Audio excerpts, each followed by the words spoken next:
दोस्तों, आज हम आपके साथ 10 मिस्टेक्स शेयर करने वाले हैं जिनको आप अगर अवॉइड कर सकते हैं तो आप 1-2 महीनों के अंदर प्रॉफिटेबल ट्रेडर बन जाएंगे। Mistake number 1, emotional trading. देखिए दोस्तों, हम सब दो तरह से डिसीजन लेते हैं। पहले टाइप में हम लॉजिकल सोच का यूज करते हैं डिसीजन लेने में। दूसरे टाइप में हम इमोशनल होकर डिसीजन लेते हैं। कोई इंसान सिर्फ लॉजिक का यूज करके डिसीजन लेता है, कोई इंसान इमोशन का यूज करता है, कोई दोनों का यूज करता है। इसको मैं एक एग्जाम्पल से समझाता हूं। एक बिजनेसमैन है, वह सिर्फ अपने लॉजिक का यूज करता है। वह सिर्फ वही डील करता है जिसमें उसे प्रॉफिट हो। वह सिर्फ उन्हीं लोगों के साथ बात करता है जिससे उसे फायदा हो। वो पूरे दिन वही करता है जिससे कि उसे फायदा हो। उसके दिमाग में सिर्फ प्रॉफिट और लॉस चलता है। एक दूसरा बिजनेसमैन है जो कभी कभी इमोशनल होकर डिसीजन ले लेता है। जैसे कि कोई उसे खुश कर दे तो उसके साथ डील कर लेता है। अगर किसी की बात बुरी लग जाए और गुस्सा आ जाए तो उसके साथ डील नहीं करता। अगर उसका कोई बिजनेस पार्टनर उसके साथ धोखा करे या चीट करे या फिर गद्दारी करे तो वह दुखी हो जाता है। आपको क्या लगता है, कौन सा बिजनेसमैन 5 साल के बाद ज्यादा सक्सेसफुल होगा, पहला वाला या दूसरा वाला? डेफिनेटली पहला वाला, क्योंकि उसने डिसीजन लेने में लॉजिक का यूज किया है, न कि इमोशन का। ऐसे ही ट्रेडिंग में आपका ध्यान होना चाहिए सिर्फ और सिर्फ प्रॉफिट एंड लॉस के ऊपर। अगर आपने इमोशनल होकर ट्रेडिंग की तो फिर आप प्रॉफिटेबल ट्रेडर नहीं बन सकते। आपने लालच में आकर ट्रेड किया, आपका लॉस होगा। ट्रेड लेने से पहले डर गए, लॉस होगा। Revenge trading, over trading, FOMO, ये सब आप इमोशनल होकर करते हैं। इसलिए आज से और अभी से इमोशनल ट्रेडिंग को अवॉइड कर दो, क्योंकि बिजनेस में इमोशंस की कोई जगह नहीं है।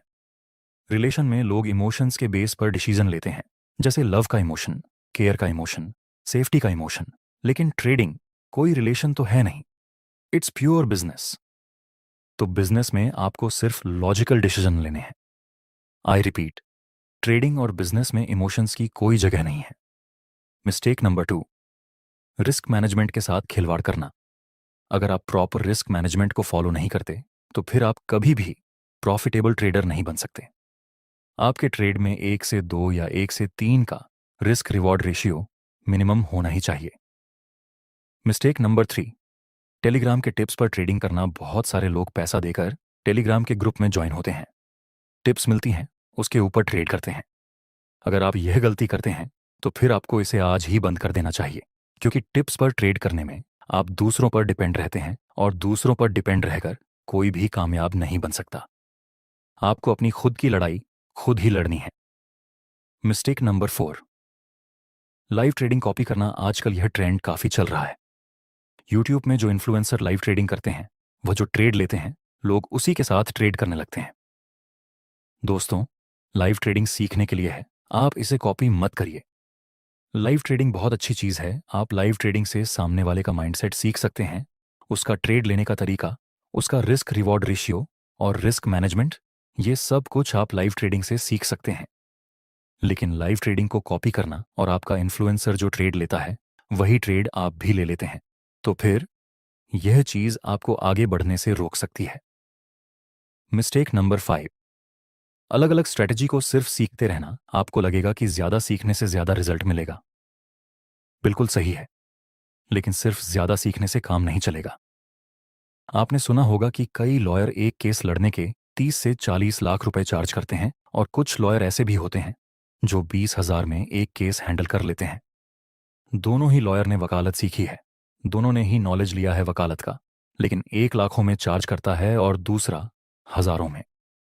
दोनों में फर्क प्रैक्टिस का है। एक लॉयर ने एक्सट्रीम लेवल की प्रैक्टिस की, बहुत सारे केस को हैंडल किया जिससे उसका एक्सपीरियंस बहुत ज्यादा हो गया, जबकि दूसरे के पास नॉलेज तो है लेकिन प्रैक्टिस उतनी ज्यादा नहीं है, एक्सपीरियंस उतना ज्यादा नहीं है, तो वह कम फीस में काम करता है। इसलिए आपको भी कोई एक अच्छी स्ट्रैटेजी सीखनी है, उसकी प्रैक्टिस करनी है, फिर उस स्ट्रैटेजी में काम करना है। प्रैक्टिस हो जाने के बाद आप चाहें तो दूसरी स्ट्रैटेजी को ट्राई कर सकते हैं। That's my point. Mistake number 6, most of लोग ट्रेंड को फॉलो नहीं करते। अगर आपको प्रॉफिटेबल ट्रेडर बनना है तो आपको मोस्ट ऑफ ट्रेड्स ट्रेंड के साथ होने चाहिए। आप चेक करना, पिछले 10 ट्रेड ऐसे पकड़ लीजिए जिसमें आपका लॉस हुआ हो। उन 10 ट्रेड्स में से 5 से 6 ट्रेड ऐसे ही होंगे जिसमें आप ट्रेंड के अगेंस्ट थे और लॉस हुआ। अगर आप ट्रेंड के साथ चलेंगे तो आपके लॉस काफ़ी कम हो जाएंगे, और कम लॉस मतलब ज़्यादा प्रॉफिट। इसलिए प्रॉफिटेबल बनने के लिए ज़रूरी है कि आप ट्रेंड के साथ काम करें, ना कि ट्रेंड के अगेंस्ट। और ट्रेंड के साथ चलना इसलिए भी ज़रूरी है क्योंकि कुछ कुछ जगह पे सब लोग बाय करते हैं और आप सेल, कोई कोई जगह पर सब लोग सेल करते हैं और आप बाय। तो जाहिर सी बात है कि आपका लॉस होगा क्योंकि आप ज़्यादा अमाउंट के खिलाफ हैं।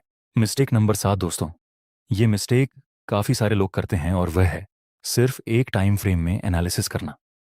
दोस्तों, आप चाहे तो स्केलिंग करें, इंट्राडे करें, स्विंग ट्रेडिंग करें, कोई भी ट्रेडिंग हो आपको मल्टीपल टाइम फ्रेम एनालिसिस करना ही पड़ेगा, क्योंकि कभी कभार बिग टाइम फ्रेम में अपर ट्रेंड होता है, उसी समय स्मॉल टाइम फ्रेम में डाउन ट्रेंड देखने को मिल सकता है। डाउन ट्रेंड देखकर आप सेल में एंट्री करेंगे और आपका एसएल हिट हो जाएगा। आपको लगेगा कि मैं तो ट्रेंड के साथ था, फिर भी लॉस हुआ। लेकिन बिग टाइम फ्रेम में कुछ और ही गेम चल रहा होता है जिसको आपने नोटिस नहीं किया। या फिर ऐसा भी हो सकता है कि आपने किसी भी हायर टाइम फ्रेम के इंपॉर्टेंट लेवल को इग्नोर कर दिया और आपका लॉस हो गया। मल्टीपल टाइम फ्रेम एनालिसिस करने का सबसे बेस्ट फायदा यह है कि आपको इसमें अच्छा खासा रिस्क रिवॉर्ड रेशियो मिल जाएगा और मेजर ट्रेंड के बारे में आइडिया हो जाएगा, जो कि ट्रेडिंग में प्रॉफिटेबल बनने के लिए बहुत ही ज़्यादा ज़रूरी है। इसलिए अब से आप ट्रेड ले तो एक बार मल्टीपल टाइम फ्रेम को चेक ज़रूर करना। मिस्टेक नंबर 8, और वह है ओवर डिपेंडिंग ऑन ट्रेंड। दोस्तों, जितना ज़रूरी है कि आप ट्रेंड के साथ ट्रेड करें, उतना ही ज़रूरी यह है कि आप किसी ट्रेंड के ऊपर ओवर डिपेंडिंग ना बने। कभी कभार बाय डिफ़ॉल्ट हम एक गलती करते हैं जिसको हम एग्जाम्पल से सीखेंगे। देखिए, यहां पर मार्केट डाउन ट्रेंड में था तो हम सेल में एंट्री करेंगे। नेक्स्ट मार्केट फिर से इस रेजिस्टेंस के पास एक बेयरिश कैंडल बनाता है और सेल का दूसरा ट्रेड मिला। नेक्स्ट इसमें भी हमारा टारगेट कंप्लीट हो गया। नेक्स्ट मार्केट फिर से एक बेयरिश कैंडल का सिग्नल देता है। आपको यहां सेल नहीं करना है क्योंकि अब ये ट्रेंड डाउन में से अप ट्रेंड में रिवर्स हो चुका है। इसलिए आपको चेक करते रहना है कि क्या मार्केट का ट्रेंड रिवर्स हो चुका है या फिर कंटिन्यू है क्या। जिस जगह पर मैं ट्रेड में एंट्री करने वाला हूं वह ट्रेंड स्ट्रांग ट्रेंड है या वीक ट्रेंड स्ट्रांग ट्रेंड। और वीक ट्रेंड को आइडेंटिफाई करने के लिए मैं एक टिप्स देता हूं। देखिए, जब मार्केट में इंपल्सिव मूव स्मॉल होने लगे और करेक्टिव मूव बड़े होने लगे, इसका मतलब हो सकता है कि आगे यह ट्रेंड रिवर्स हो जाए और लास्ट में जब रीसेंट स्विंग ब्रेक हो जाए तब आप रिवर्सल ट्रेड में एंट्री कर सकते हैं। Mistake number 9, complete planning for a trade. दोस्तों, ट्रेड लेते समय आपके पास एक प्लान होना चाहिए। अगर प्रॉफिट हुआ तो कहां पर प्रॉफिट बुक करना है, अगर लॉस हुआ तो कहां पर लॉस बुक करना है। ये सब चीजें आपको प्लान करके रखनी है, वह भी ट्रेड लेने से पहले। Mistake number 10, don't trade in a hope. दोस्तों, उम्मीद बहुत ही अच्छी चीज होती है, लेकिन ट्रेडिंग में और बिजनेस में आपको उम्मीद के भरोसे काम नहीं करना है। मेरे कहने का मतलब है कि कुछ लोगों का एसएल हिट हो जाता है, वे लोग फिर भी होल्ड करते हैं इस उम्मीद में कि मार्केट हमारी डायरेक्शन में आएगा। ट्रेडिंग उम्मीद के भरोसे नहीं चलती। इसलिए अगर ट्रेडिंग में आपका लॉस होता है तो लॉस लेकर बाहर निकल जाइए। कोई जरूरत नहीं है उम्मीद रखने की कि मार्केट हमारी डायरेक्शन में आएगा। Just cut a loss and find new trade mistake. Number 11, don't panic. आपको ट्रेडिंग में ज्यादातर पैनिक स्थिति का सामना करना पड़ेगा, लेकिन पैनिक स्थिति तभी आएगी जब आप ज्यादा रिस्क लेंगे। तभी आपको टेंशन होगा, फ्रस्ट्रेशन होगा, सब कुछ होगा। लेकिन अगर आप स्मॉल रिस्क लेते हैं तो फिर टेंशन और फ्रस्ट्रेशन भी गायब हो जाती है। इसीलिए पैनिक स्थिति को अवॉइड करने के लिए आप मिनिमम रिस्क के साथ काम करें और यह सब मिस्टेक को अपनी जर्नल में लिख लो और खुद से प्रॉमिस करें कि मैं आज से और अभी से यह 10 मिस्टेक्स को अवॉइड कर दूंगा। दोस्तों, आपको यह वीडियो कैसा लगा कमेंट में ज़रूर बताना